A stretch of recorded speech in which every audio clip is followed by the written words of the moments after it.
উপস্থিত সম্মানিত সভাপতি সাহেব, উপস্থিত সম্মানিত উলামায়ে কেরাম, আমার বাবার বয়সে মুরব্বিয়ানে আযম, আমার প্রাণ প্রিয় যুবক সমাজ, ছোট বড় ভাই বন্ধুগণ, মহান রব্বুল আলামিনের দরবার মাঝে শুকরিয়া আদায় করি। আর মহান রব্বুল আলামিনের কোন একটা জায়গার মাঝে আসার মতো, বসার মতো, আলোচনা করার মতো, শোনার মতো তৌফিক দান করছেন। শুকর হোক আলহামদুলিল্লাহ।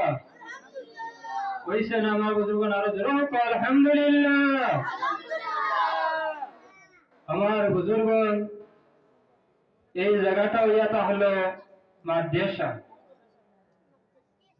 যে কোন জায়গা?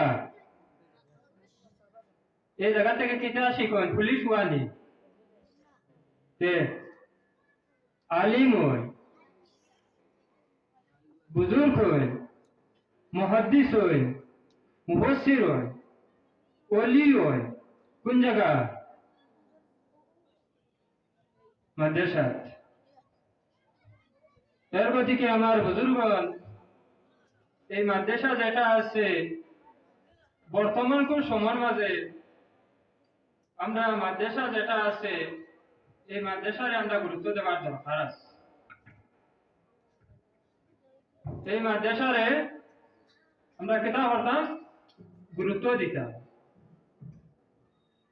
যেইভাবে আমরা স্কুল কলেজের গুরুত্ব দিছি, এইভাবে মাদ্রাসার শিক্ষারে গুরুত্ব দিতাম। তার কারণ কিটা?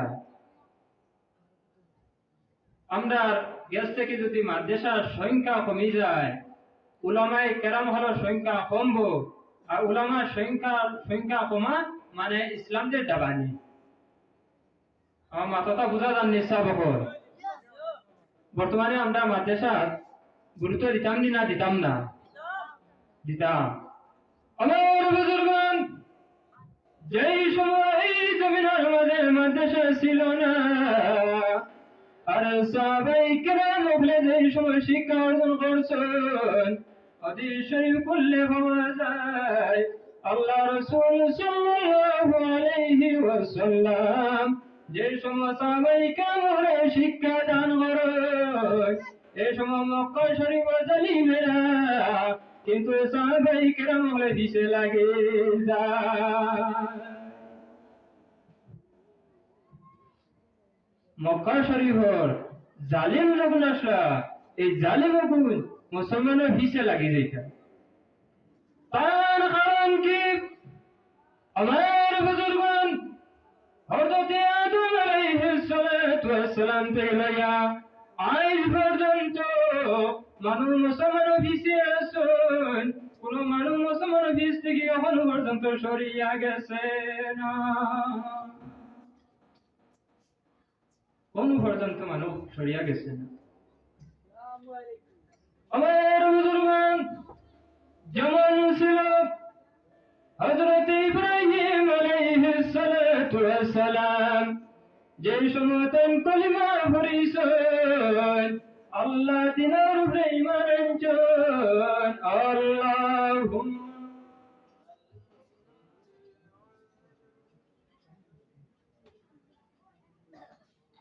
ওয়ালা আলিহি।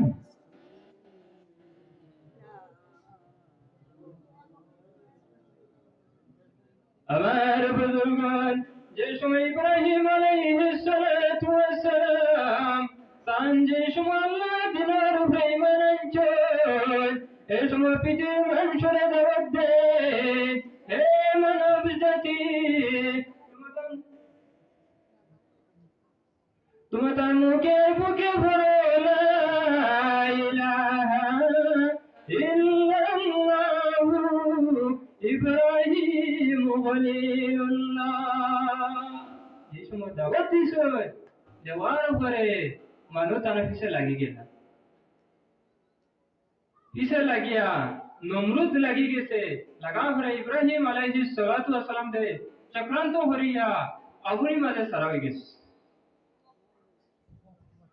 এইভাবে দাদা হযরত মূসা আলাইহিস সালাতু ওয়াস সালাম যে সময় তৌহিদের দাওয়াত দিতে সময় দেখা যায় ফেরাউন মূসা আলাইহিস সালাতু ওয়াস সালামের পিছনে লাগি গেছে। লাগার পরে মূসা আলাইহিস সালাতু ওয়াস সালাম তার জন্মভূমিরে হিজরত করিয়া মিশর পার হইয়া গেছে। এইভাবে মুসলমানের পিছে আগেও দুশ্মন ছিল, বর্তমানেও আছেন, ভবিষ্যতে থাকবেন।